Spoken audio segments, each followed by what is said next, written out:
আসসালামু আলাইকুম। এসটিএম স্কুলের পক্ষ থেকে সবাইকে স্বাগতম। আমাদের আজকের বিষয় বিসিএস প্রিলিমিনারি টেস্ট 1989-90 বিসিএস প্রশ্ন সমাধান ইংলিশ। প্রথম প্রশ্নে চলে যাচ্ছি। আমাদের প্রথম প্রশ্ন, choose the correct alternative to complete the sentence. He dash to see us he had been able to. এখানে সঠিক উত্তর হবে would have come. He would have come to see us had been able to. কারণ if যুক্ত সেন্টেন্সে যদি past perfect tense হয়, লক্ষ্য করুন, ইফ যুক্ত সেন্টেন্সে যদি পাস্ট পারফেক্ট টেন্স হয় তাহলে অপর ক্লজটি পাস্ট পারফেক্ট কন্ডিশনাল হবে।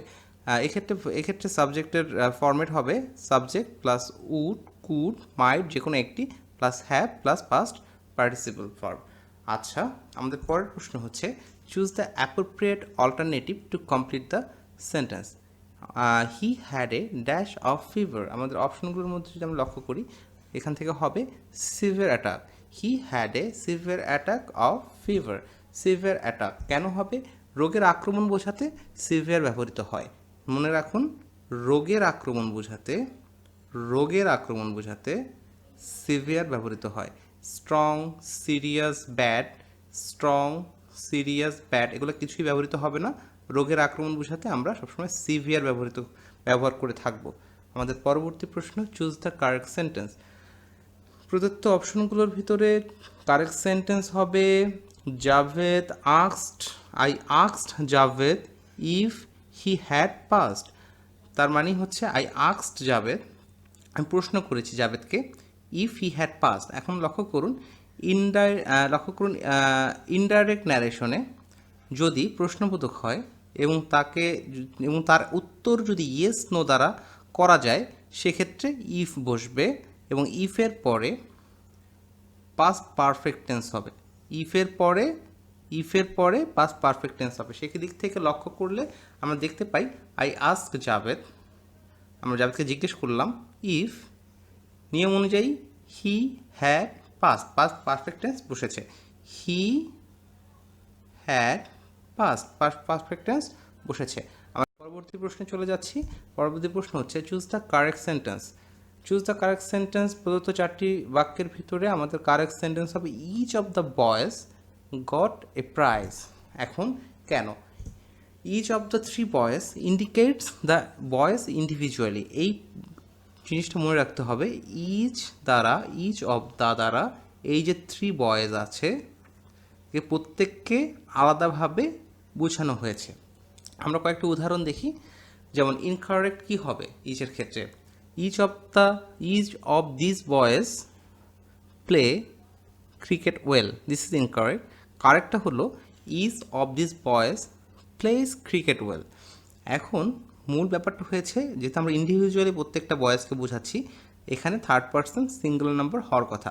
পরবর্তীতে দেখুন, লক্ষ্য করুন, ইচ অফ দিস বয়েজ, যদিও বয়েজ আছে বাট ইচ অফ দিস এইটার কারণে এখানে প্রত্যেক বয়েজকে ইন্ডিভিজুয়ালি বোঝানো হয়েছে এবং এখানে place third person singular number এর নিয়ম অনুযায়ী এস যুক্ত হয়েছে। তো আমরা পাই ইজ অফ এর পরে থার্ড পার্সন সিঙ্গুলার নাম্বার হয়। ওকে, পরবর্তী প্রশ্ন, চুজ দ্য কারেক্ট সেন্টেন্স। আমাদের প্রদত্ত অপশনগুলোর ভিতরে সঠিক সেন্টেন্স হবে the man who said was a fool. The man who said was a fool কেন হবে? এখানে লক্ষ্য করুন, দ্য ম্যান এর রিলেটিভ প্রোনাউন হচ্ছে হু। সো যেহেতু এখানে রিলেটিভ প্রোনাউন ব্যবহৃত হবে দ্যাট, হুইচ কোনোটাই হবে না। যদিও হুইচ রিলেটিভ প্রোনাউন, কিন্তু দ্য ম্যানের ক্ষেত্রে রিলেটিভ প্রোনাউন হচ্ছে হু। আমরা লক্ষ্য করি relative pronoun of the man is who. Okay, what is relative pronoun? A relative pronoun is a type of pronoun often introduces dependent clause in sentence. আচ্ছা, লক্ষ্য করুন, they also stand alone as a subject or object of a sentence. There is a specific list of relative pronoun. আচ্ছা, কি কি ধরনের relative pronoun আছে আমরা একটু লক্ষ্য করি।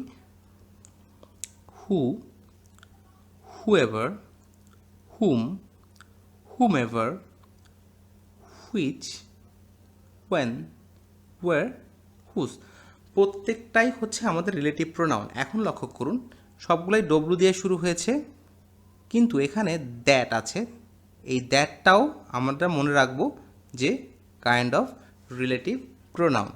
ওকে, তাহলে আমরা পরবর্তী প্রশ্নে চলে যাচ্ছি। আমাদের পরবর্তী প্রশ্ন হচ্ছে choose the correct answer.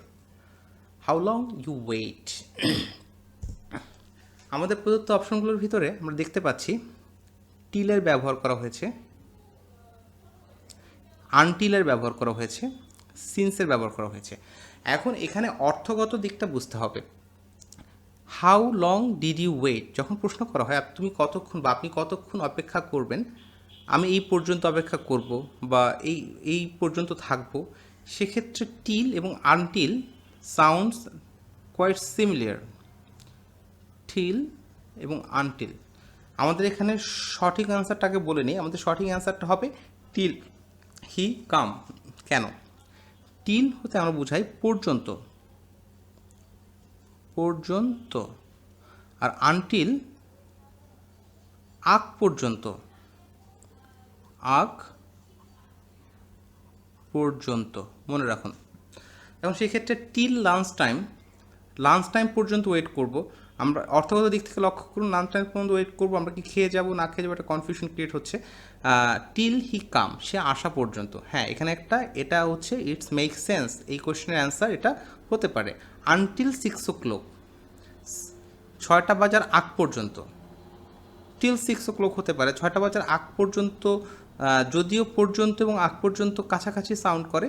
So this should be more correct. এখন সিন্সের ক্ষেত্রে আসি। সিন্স হচ্ছে একটা সময় ব্যাপ্তি বোঝাচ্ছে। এখানে how long did you wait, আপনি যদি সকাল থেকে অপেক্ষা করতেন, কেউ আপনাকে একটা স্টেটমেন্ট দিতে পারতো he is waiting since morning, সে সকাল থেকে অপেক্ষা করছে, বা it has been raining since morning, সকাল থেকে বৃষ্টি হচ্ছে। কিন্তু এই ক্ষেত্রে পার্টিকুলার এই টাইপ অফ অ্যান্সারের ক্ষেত্রে সবচেয়ে অ্যাপ্রোপ্রিয়েট সেন্টেন্স হবে টিল হি কাম, আমি সে আসা পর্যন্ত অপেক্ষা করব, তারপর চলে যাব। আচ্ছা, পরবর্তী প্রশ্নে চলে যাচ্ছি। What will be the correct preposition to complete the sentence? I am not bad dash tennis. অপশনগুলোর মধ্যে দেখুন অ্যাড, ব্যাডের পরে সাধারণত অ্যাড প্রিপোজিশন বসে। So which will be the correct preposition to complete the sentence? I am not bad at. আমাদের উত্তর হবে অ্যাট। ওকে, আমাদের পরবর্তী প্রশ্নে চলে যাচ্ছি। What is the antonym of gentle? জেন্টেলের অ্যান্টোনিম হবে রুড, কারণ আমরা জেন্টেল বলতে বোঝাই বিনয়ী পার্সন বা ভদ্র মানুষ। এর রুড হচ্ছে কঠোর, কর্কশ, এরকম কেউ একজন। সো জেন্টেলের অ্যান্টোনিম হবে রুড। আমাদের পরবর্তী প্রশ্ন, what is the synonym of jovial? What is the synonym of jovial?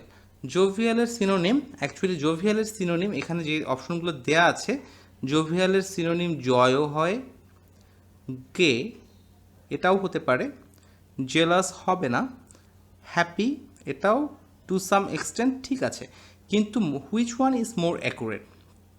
আমরা লক্ষ্য করি জোভিয়াল, এটার সবচেয়ে অ্যাকুরেট অ্যান্সার হতে পারে gay. Gay means kind of bisexual person. So jovial দ্বারা গে বোঝানো হয়ে থাকে, আবার জলিও বোঝানো হয়ে থাকে বা জয়ও বোঝানো হয়ে থাকে।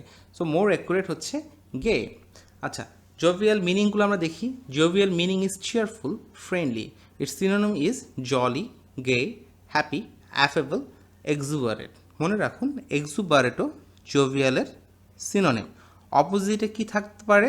মিজারেবল, অবভিয়াসলি বুঝতে পারছি, গ্লুমি, এটা হচ্ছে জোভিয়ালের অপোজিট হতে পারে। Let's move to the next question. আমাদের পরবর্তী প্রশ্ন হলো, what is the synonym of competent? The synonym of competent is capable, যার অর্থ হচ্ছে সামর্থ্যবান বা সামর্থ্য আছে এমন কিছু একটা। এরপরে হচ্ছে পরবর্তী প্রশ্ন হচ্ছে, who is the author of a farewell to arms? The author of a farewell to arms is Ernest Hemingway. A farewell to arm লিখেছেন আর্নেস্ট হেমিংওয়ে। আমরা ডান পাশে আর্নেস্ট হেমিংওয়ের এ ফেয়ারওয়েল টু আর্ম বইটির প্রচ্ছদ দেখতে পাচ্ছি। নোটে আছে, a farewell to arms is a novel by Ernest Hemingway set during the Italian campaign of World War I. First published in 1929, is a first-person account of an American, Frederick Henry, serving as a lieutenant in the ambulance corps of the Italian army. The title is taken from a poem by the 16th century English dramatist George Plea. তো লক্ষ্য করুন Ernest হেমিংওয়ের a farewell to arm বইটি world war ওয়ানের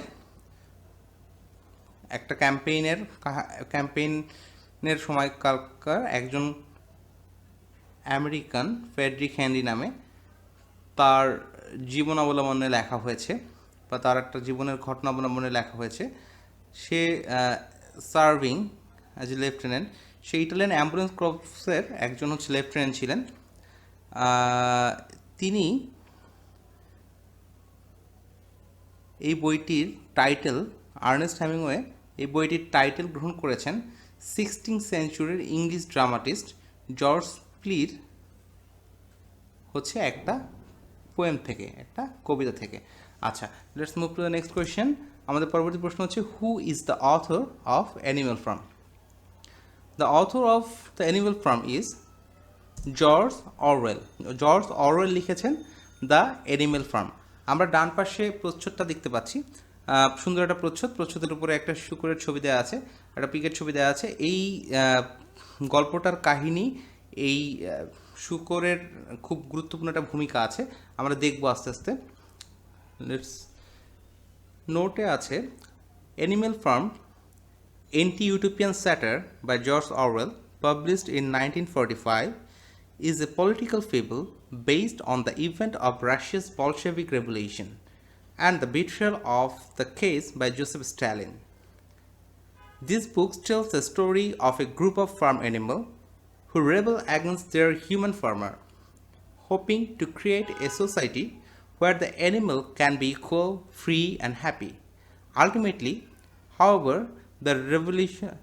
the rebellion is betrayed and the farm ends up in a state as bad as it was before, under the dictatorship of a pig named Napoleon. আচ্ছা, এই বইটার কাহিনীটা বুঝতে হলে আমাদের Bolshevik revolution সম্বন্ধে একটু আলোকপাত করতে হবে।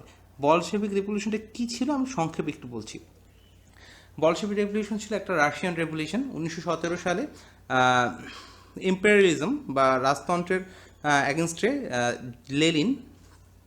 লেনিন বিখ্যাত সমাজতান্ত্রিক নেতা লেনিনের নেতৃত্বে একটা আন্দোলন হয়েছিল। এই আন্দোলনটা হচ্ছে বলশেভিক রেভলিউশন নামে পরিচিত। এই লেনিনের এবং হচ্ছে পরবর্তীতে এই যারা বলশেভিক রেভলিউশনে অংশগ্রহণ করেছিলেন তারা সমাজতান্ত্রিক একটা দল গঠন করে, যারা হচ্ছে রাশিয়ার শাসনভার নিজেদের হাতে তুলে নেন। কিন্তু এই তাদের যে শাসনভার তুলে নেওয়া, এটা হচ্ছে জনগণের আশা আকাঙ্ক্ষা বা প্রত্যাশার প্রতিফলন ঘটাতে ব্যর্থ হয়। সেই ঘটনার অবলম্বনে 1945 সালে 1945-এ অ্যানিম্যাল ফার্ম রচনাটি রচনা করেন হচ্ছে জর্জ অরওয়েল। আচ্ছা, আমরা পরবর্তী প্রশ্নে চলে যাচ্ছি।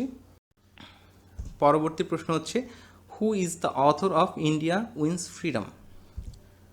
ইন্ডিয়া উইন্স ফ্রিডম লিখেছেন আবুল কালাম আজাদ। আপনারা ডান পাশে যে ছবিটা দেখতে পাচ্ছেন, সেই ছবিটাতে যে কালো টুপি পরা যে ব্যক্তিত্ব আছেন, ইনি হলেন Abul Kalam Azad.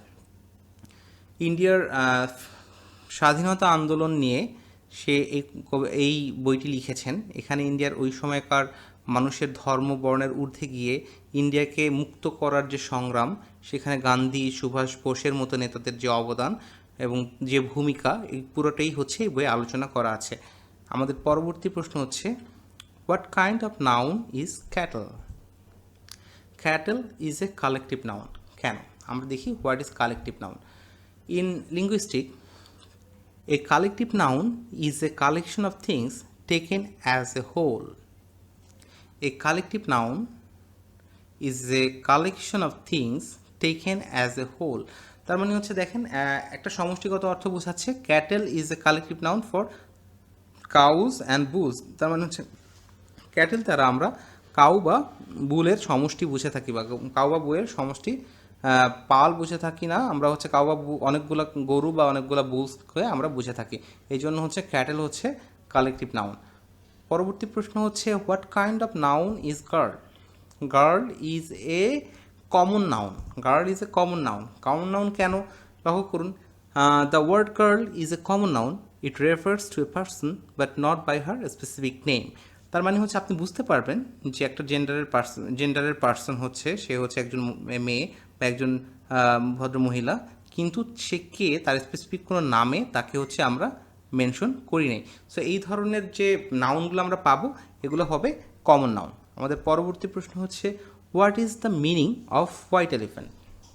What is the meaning of white elephant? White এলিফ্যান্টের মিনিং হচ্ছে a very costly or troublesome position. তার মানে হচ্ছে হোয়াইট এলিফ্যান্ট আমরা বুঝি আমরা এমন একটা পজিশন ওন করতে চেষ্টা করি বা এমন একটা জিনিস হোল্ড করার চেষ্টা করি যেটা ভেরি কস্টলি অ্যান্ড ট্রাভেলসাম কিছু একটা হবে। ওকে, আপনাদের জন্য পরবর্তীতে থাকছে দশম বিসিএস প্রিলিমিনারি টেস্ট 1989-90 এর বিশেষ প্রশ্ন সমাধান বাংলাদেশ বিষয় বলি। সো আপনারা আমাদের এই চ্যানেলটাকে লাইক করুন, শেয়ার করুন এবং স্টিম স্কুলের সাথে থাকুন। ধন্যবাদ সবাইকে।